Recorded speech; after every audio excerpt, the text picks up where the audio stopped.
Hello बच्चों, क्या हाल चाल। बढ़िया। आज है हमारा lecture number 2, first year biology का चैप्टर नंबर 1। ठीक है। तो आज जो हमारा लेक्चर है, इस लेक्चर में हमारा टॉपिक है फंडामेंटल टाइप्स ऑफ बायोमोलिक्यूल्स, और इसको हम स्टडी करेंगे। हम लाइन टू लाइन स्टडी करते हैं, वर्ड बाय वर्ड रीड करके उसको समझते हैं कि क्या है। ठीक है। सो लेट्स स्टार्ट करते हैं, and I welcome all of you to come on the cases series. So start करते हैं। तो यहाँ पे है, biomolecules can be divided into following group according to variability. यहाँ पे वेरिएबिलिटी वेरिएबिलिटी कहते हैं चेंज। ठीक है। जो चेंज आती है, साइनोनिम है इसका, in their structure and function in the cell and organism. कह रहा है कि बायोमोलिक्यूल्स को डिवाइड किया गया है कुछ ग्रुप में, वो स्ट्रक्चर और फंक्शन की वेरिएबिलिटी की बेस पे सेल के ऑर्गेनिजम्स के बायोमोलिक्यूल्स को जो है वो 5 ग्रुप्स में डिवाइड किया गया है। कौन कौन से हैं? Number 1 carbohydrate, number 2 protein, number 3 lipid, and number 4 nucleic acid, and number 5 conjugated molecules. ठीक है। तो यहाँ पे एक चार्ट दिखाई दे रहा होगा आपको। ये चार्ट को देखें, इस चार्ट को। अ, इस चार्ट चार्ट आपको दिखाई दे रहा है? ओ, ये रहा चार्ट। इस चार्ट में क्या है कि यहाँ पे ये देखो, बायोमोलिक्यूल है, उसके यूनिट है और लिंकेज है। ये आपको याद करने पड़ेंगे। तो यहाँ पे बायोमोलिक्यूल्स में हमारे पास कार्बोहाइड्रेट है। तो कार्बोहाइड्रेट बेसिकली एक बायोमोलिक्यूल है, ओलिगोसेक्राइड है, पॉलीसेक्राइड है। ये बेसिकली एक शुगर होता है। ठीक है। हाँ, इसका यूनिट क्या बनेगा? तो हमें पता है कि पॉलीसेक्राइड है तो, या ओलिगोसेक्राइड है तो उसका यूनिट मोनोसेक्राइड होता है। यानी कार्बोहाइड्रेट एक शुगर है तो उसका यूनिट जो है वो मोनोसेक्राइड होगा। लिंकेज क्या होगा? ग्लाइकोसाइड लिंकेज होगी। ठीक है। सेकंड पे है प्रोटीन। प्रोटीन का यूनिट है अमाइनो एसिड और लिंकेज होगा पेप्टाइड। आए थर्ड पे, तो यहाँ पे है लिपिड। लिपिड में हमारे पास फैट्स आ जाते हैं, ऑयल आ जा गया, ऑयल्स आ जाते हैं, और टर्पिनोइड्स और फॉस्फोलिपिड आ जाता है। ठीक है। तो इनके यूनिट क्या है? यहाँ पे इसके यूनिट है glycerol and fatty acid. Glycerol एक अल्कोहलिक सब्सटेंस है और फैटी एसिड एक एसिडिक सब्सटेंस है। ठीक है। तो इसका जो लिंकेज है वो ईस्टर है, और फास्फोलिपिड में हमारे पास यूनिट आ जाते हैं glycerol, fatty acid, phosphate group भी खुद आ जाता है, and nitrogenous base choline element भी आ जाता है एटम।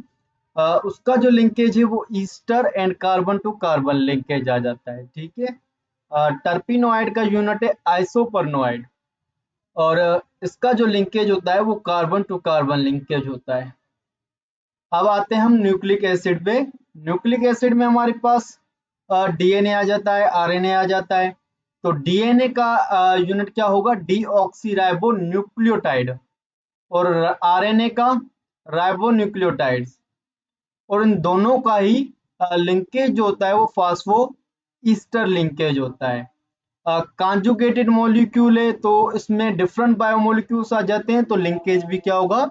डिफरेंट हो जाएगा। ठीक है। चलो आगे चलते हैं। आगे हमारे पास एक और भी चार्ट आ रहा है। ये चार्ट किस लिए आ रहा है? There is a variation found in a literature about the percentage of biomolecule present in the cell.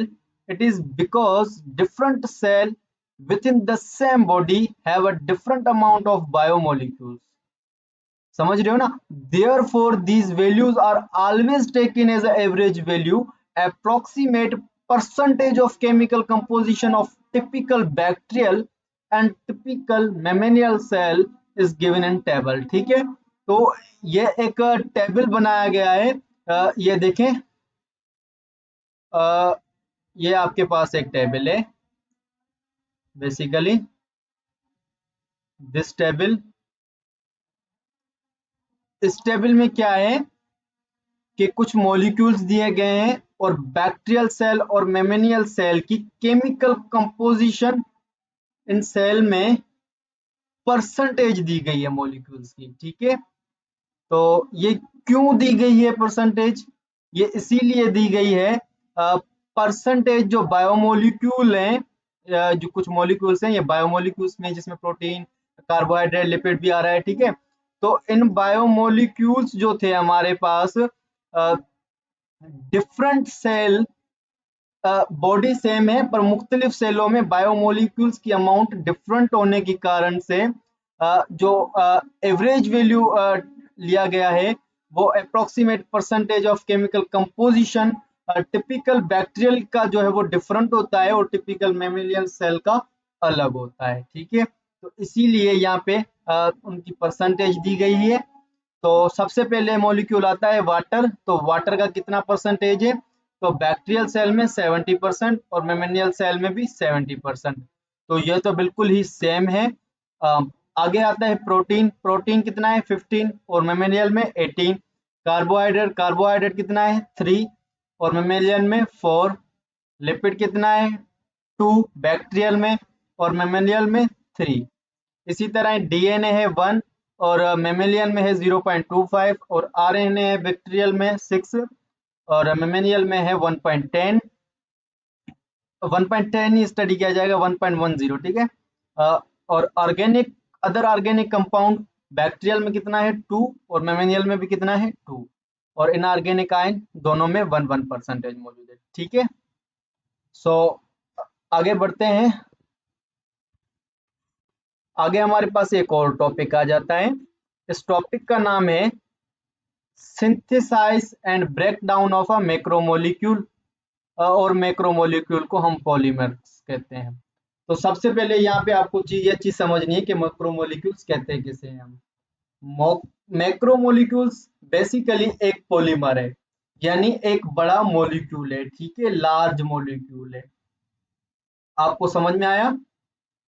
तो अब कह रहा है कि ये लार्ज मॉलिक्यूल बनता कैसे है, उसकी सिंथेसाइज कैसे होती है और वो टूटता कैसे है एंड ब्रेकडाउन कैसे होती है। टॉपिक हमारा है सिंथेसाइज एंड ब्रेकडाउन। इस लार्ज मॉलिक्यूल जो मैक्रोमोलिक्यूल है, पॉलीमर है, इसकी ब्रेकडाउन और सिंथेसाइज कैसे होती है। तो हमारे पास ए, सबसे पहले ए है सिंथेसाइज ऑफ मैक्रोमोलिक्यूल। मैक्रोमोलिक्यूल बनते कैसे हैं? पॉलीमर ये बनते जो हैं वो बाय कंडेंसेशन बनते हैं। कंडेंसेशन, ठीक है, प्रोसेस है एक, उस प्रोसेस के जरिए मैक्रोमोलिक्यूल्स बनते हैं। तो रीड करते हैं और देखते हैं। तो यहाँ पे है molecule which form the structure and carry out activities of the cell are large in size and highly organised molecule called macromolecules. कह रहा है कि मॉलिक्यूल्स जो स्ट्रक्चर बनाते हैं या सेल के अंदर एक्टिविटीज को परफॉर्म करने वाले जो मॉलिक्यूल्स होते हैं वो लार्ज इन साइज होते हैं, हाईली ऑर्गेनाइज्ड होते हैं। ऐसे मॉलिक्यूल को हम मैक्रोमोलिक्यूल कहते हैं। तो वो लार्ज इन नंबर होते हैं, तो लाजमी बात है कि वो लो मॉलिक्यूलर ऑफ वेट किसी छोटे मॉलिक्यूल से ही मिलकर बना होगा। हाँ, तो स्मॉल मॉलिक्यूल या कोई उसका सब यूनिट भी होगा। तो सब यूनिट क्या है इसका? मोनोमर है। तो मैक्रोमोलिक्यूल क्या है? एक basically building blocks of monomers है, ठीक है, यानी मोनोमर्स आपस में मिलकर के एक मैक्रोमोलिक्यूल बनाते हैं। अच्छा, ठीक है। Therefore the macromolecule are also called polymer. तो इसीलिए हम मैक्रोमोलिक्यूल को पॉलीमर्स भी कहते हैं, क्योंकि poly means many and mers means parts, ठीक है, यानी मेनी पार्ट्स। आगे देखते हैं biomolecules which are mentioned above all are macromolecule are polymers. तो बायोमोलिक्यूल हम जितने भी पढ़ के आए हैं पीछे, कितने डिवाइड किए थे? 5 ग्रुप्स में। कौन कौन से थे? हमने स्टडी किए थे पीछे। Number 1 carbohydrate, protein, lipid, nucleic acid and conjugated molecules. तो ये बायोमोलिक्यूल्स जो होते हैं ये सारे के सारे मैक्रोमोलिक्यूल होते हैं, ठीक है, या पॉलीमर होते हैं। तो आगे स्टडी करते हैं भाई ये कंस्ट्रक्टेड कैसे होते हैं, बनते कैसे हैं macromolecule. Macromolecule are constructed from monomers. हमने अभी स्टडी किया था कि मोनोमर्स से ही मैक्रोमोलिक्यूल बनता है, पर किस प्रोसेस के जरिए, by a process that resemble a coupling of a rail car on to a train. जिस तरह रेल के डब्बे आपस में मिल करके एक रेल बना रहे होते हैं, ट्रेन बना रहे होते हैं, बेसिक स्ट्रक्चर होता है, हर डब्बे का स्ट्रक्चर क्या होता है, सिमिलर होता है। तो इसी तरह ही कह रहा है हर मोनोमर का स्ट्रक्चर भी सिमिलर होगा। The basic structure of each group of macromolecule is very similar in all organism from bacteria to human being. समझ गए, हर स्ट्रक्चर मोनोमर का क्या होगा, वो सिमिलर होगा। ठीक है। In the process of monomer are joint together. जब मोनोमर्स जो है वो अब ज्वाइंट होते हैं एक दूसरों के साथ, तो वो क्या करता है, एक मोनोमर अपना हाइड्रो ऑक्साइड आयन रिमूव करता है, और फ्रॉम वन मोनोमर, एक मोनोमर से हाइड्रो ऑक्साइड आयन रिमूव होता है, and hydrogen ion from another monomer, दूसरे मोनोमर से हाइड्रोजन आयन जो है वो रिमूव होता है। तो एक से हाइड्रोक्साइड, एक से हाइड्रोजन। ठीक है। So both monomer form a new covalent bond. तो दोनों के दोनों मोनोमर्स आपस में क्या कर लेते हैं, दोनों ही मोनोमर एक कोवेलेंट बॉन्ड बना लेते हैं। ठीक है, अपने बीच में। ठीक है। This process of joining two monomers by removing water molecule is called condensation. इस प्रोसेस को हम कंडेंसेशन कहते हैं, जिसमें वाटर रिमूव होता है और मोनोमर्स जो है वो ज्वाइंट होते हैं, या फिर हम इसे डिहाइड्रेशन सिंथेसाइज भी कह सकते हैं। और हमेशा आपको पता भी होगा कि condensation always take pass sorry condensation always take place by a proper enzyme and energy expense।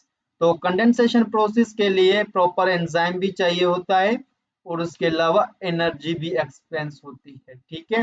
अब बात आई यहाँ पे इस स्ट्रक्चर को समझें, तो ये स्ट्रक्चर क्या कह रहा है, इस स्ट्रक्चर को देखें। यहाँ पे देखो, एक मोनोमर है, एक मोनोमर है ये, दूसरा मोनोमर है ये। ठीक है, ये दो मोनोमर है। तो अब क्या होगा, इन दोनों मोनोमर्स को आपस में अटैच होना है। क्यों, इन्हें मैक्रोमोलिक्यूल बनाना है। ठीक है। तो एक मोनोमर ने अपना हाइड्रो ऑक्साइड आयन रिलीज कर दिया, और एक मोनोमर, दूसरे मोनोमर ने अपना हाइड्रोजन निकाल दिया। ठीक है, यानी एक ने हाइड्रोजन निकाला और एक ने OH निकाला। ठीक है, एक ने हाइड्रोजन दिया, एक ने हाइड्रो ऑक्साइड दिया, और इन्होंने बाद में आपस में एक कोवेलेंट बॉन्ड बना दिया। क्या बना दिया, एक आपस में एक कोवेलेंट बॉन्ड बना दिया, और ये आपस में मिल गए। अब नीचे देखते हैं ये आपस में मिले कैसे। ठीक है,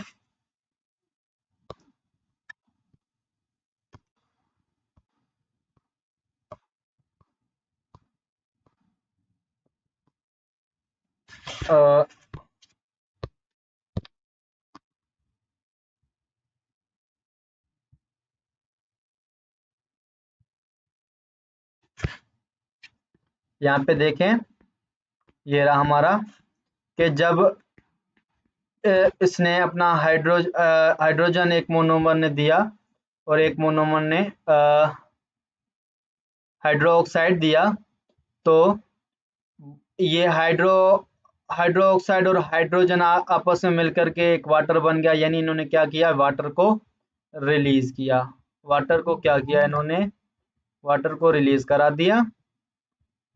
और ये रहा आपका वाटर जो के रिलीज हुआ है, दिस वाटर इज रिलीज्ड। और इन्होंने आपस में कोवेलेंट बॉन्ड बना दिया। ये रहा कोवेलेंट बॉन्ड। ठीक है, और ये दोनों मर आपस में अटैच हो गए। ठीक है, और इन्होंने एक मैक्रोमोलिक्यूल बना दिया। ये रहा, इन्होंने एक डाइमर बना दिया, मैक्रोमोलिक्यूल हो गया। इस तरह से मोनोमर्स आपस में ऐड होकर मैक्रोमोलिक्यूल जो है वो बनाते हैं। इस प्रोसेस को हम कहते हैं कंडेंसेशन, जिसमें वाटर की जो है वो रिमूविंग होती है, और इसे डिहाइड्रेशन सिंथेसाइज भी कहते हैं। ठीक है, तो चलते हैं आगे। आगे देखते हैं कि आगे क्या है। तो आगे का जो हमारा पास टॉपिक है वो है इसकी ब्रेकडाउन। ओके, क्या है? Breakdown of macromolecule. हमने अभी स्टडी की थी कि सिंथेसाइज मैक्रोमोलिक्यूल की क्या है। अब हम स्टडी करेंगे मैक्रोमोलिक्यूल्स की ब्रेकडाउन कैसे होती है। तो आपको बताते हैं कि जो मैक्रोमोलिक्यूल्स हैं वो मोनोमर्स से बनते थे, तो अब टूटेंगे भी मोनोमर्स में, तो ब्रेकडाउन भी मोनोमर्स में होंगे ना। जी हाँ, तो मैक्रोमोलिक्यूल मोनोमर्स में ही ब्रेकडाउन होते हैं। किस प्रोसेस के जरिए?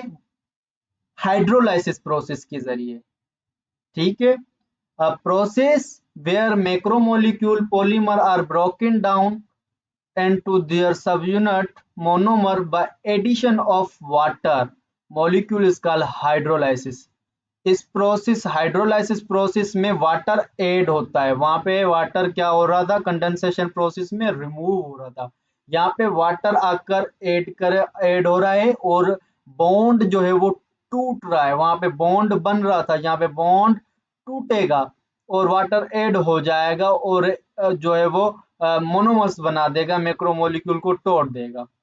ठीक है, it is the just reverse of condensation. During this process a water molecule break into, water molecule जो है वो टूट जाएगा हाइड्रोजन और हाइड्रोक्साइड आयन में with the help of enzyme, where hydroxide ion group एक मोनोमर के साथ अटैच हो जाएगा और हाइड्रोजन अटैच हो जाएगा दूसरे मोनोमर के साथ, और बॉन्ड को ब्रेक कर देंगे जो मोनोमर्स के बीच में होगा। ठीक है, breaking bond between two monomer, दो मोनोमर्स के बीच में जो बॉन्ड होगा ना उसको भी तोड़ देंगे।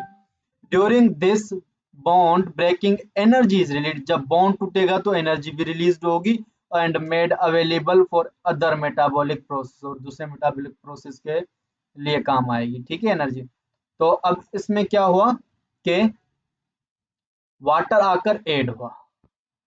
इस स्ट्रक्चर को हम देखें, इस स्ट्रक्चर यहाँ पे देखें तो ये रहा वाटर H2O, ये H2O यहाँ पे आकर ऐड हो रहा है। दिस H2O, ये H2O जो है वो हाइड्रो ऑक्साइड और हाइड्रोजन आयन में टूटेगा, और ये जो है वाटर ऐड हो रहा है। ये देखें, ये रहा हाइड्रो ऑक्साइड आयन एक मोनोमर के साथ अटैच होगा। यहाँ से ये बॉन्ड जो है वो टूटेगा। जब बॉन्ड रूट टूटेगा तो यहाँ से एनर्जी जो है वो रिलीज होगी। क्या होगी? एनर्जी जो है वो रिलीज होगी एंड बॉन्ड टूट जाएगा। ठीक है, और एक हाइड्रोजन जो आयन है ये दूसरे मोनोमर के साथ अटैच हो जाएगा, और दो मोनोमर्स अलग अलग हो जाएंगे, और मैक्रोमोलिक्यूल्स जो है वो मोनोमर की ब्रेकडाउन, मैक्रोमोलिक्यूल की जो है वो ब्रेकडाउन हो जाएगी। ठीक है, तो अब देखते हैं आगे, आगे क्या है। तो यहाँ पे देखें, ड्यूरिंग कह रहा है,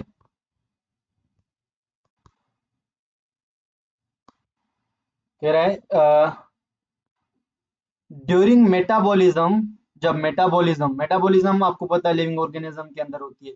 तो मेटाबॉलिज्म जब होती है तो यहाँ कोई चीज बन रही होती है, यहाँ टूट रही होती है, यानी मैक्रोमोलिक्यूल यहाँ तो बन रहे हैं या टूट रहे हैं। During metabolism macromolecule are either formed और ब्रोकन, यही बात होगी। Down in the cell, when cell rebuild many of its structure, जब सेल अपना दोबारा से स्ट्रक्चर बनाता है इन हेट्रोटॉफ।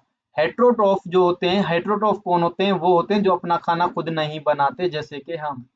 ठीक है, आप।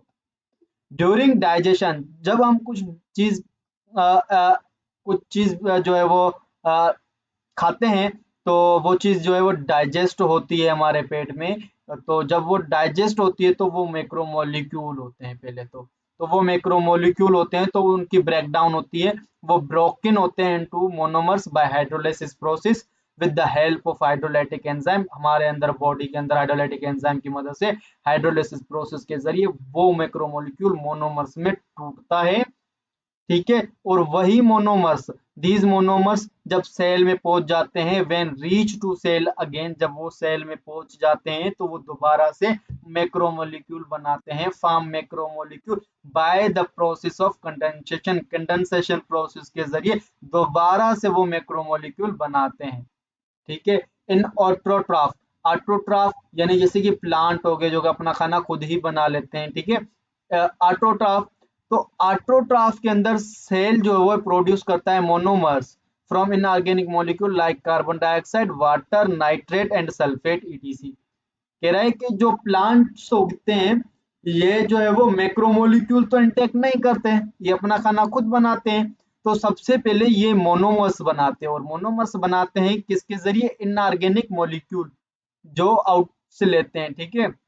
जैसे कि कार्बन डाइऑक्साइड हो गया, वाटर हो गया, नाइट्रेट हो गया, सल्फेट हो गया, इन इनऑर्गेनिक मॉलिक्यूल से वो मोनोमर्स बनाता है, प्रोड्यूस करता है। फिर वो मोनोमर्स बाद में जो है वो मिलकर मैक्रोमोलिक्यूल बनाते हैं बाय किस प्रोसेस के जरिए? कंडेंसेशन प्रोसेस के जरिए। These monomer later on assemble to form a macromolecule in source or sink tissue।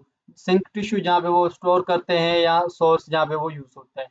तो by the process of condensation ये यहाँ पे जो है वो मैक्रोमोलिक्यूल बनाते हैं। while the other cell when require these molecule, जब दूसरे सेलों को इन मॉलिक्यूल्स की रिक्वायर होती है आइदर फॉर बिल्डिंग पर्पस, कुछ चीज बनानी होती है, आर टू प्रोड्यूस एनर्जी, या एनर्जी प्रोड्यूस करनी होती है, तो these molecule break into monomers. तो दोबारा से ये मैक्रोमोलिक्यूल्स मोनोमर्स में टूट जाते हैं हाइड्रोलाइसिस प्रोसेस के जरिए। अब हाइड्रोलाइसिस प्रोसेस है क्या? तो हाइड्रोलाइसिस प्रोसेस को समझते हैं इस स्ट्रक्चर के जरिए।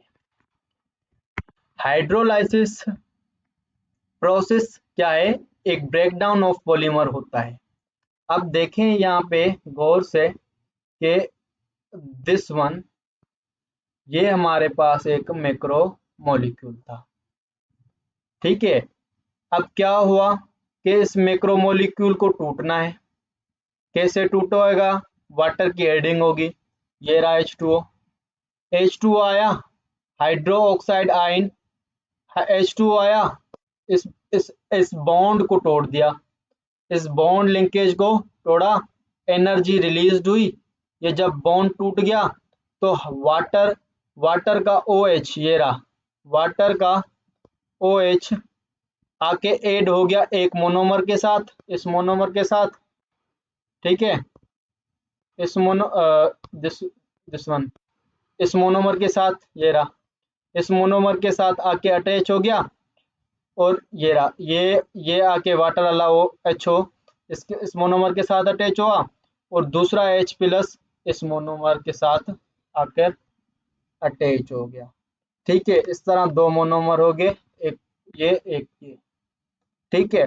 तो ऐसे होती है hydrolysis. Hydrolysis add a water molecule breaking a bond, this process called hydrolysis, जिसमें मैक्रोमोलिक्यूल टूटता है मोनोमर्स में। सो ओके, मिलेंगे एक नए नेक्स्ट वीडियो लेक्चर में। Thank you.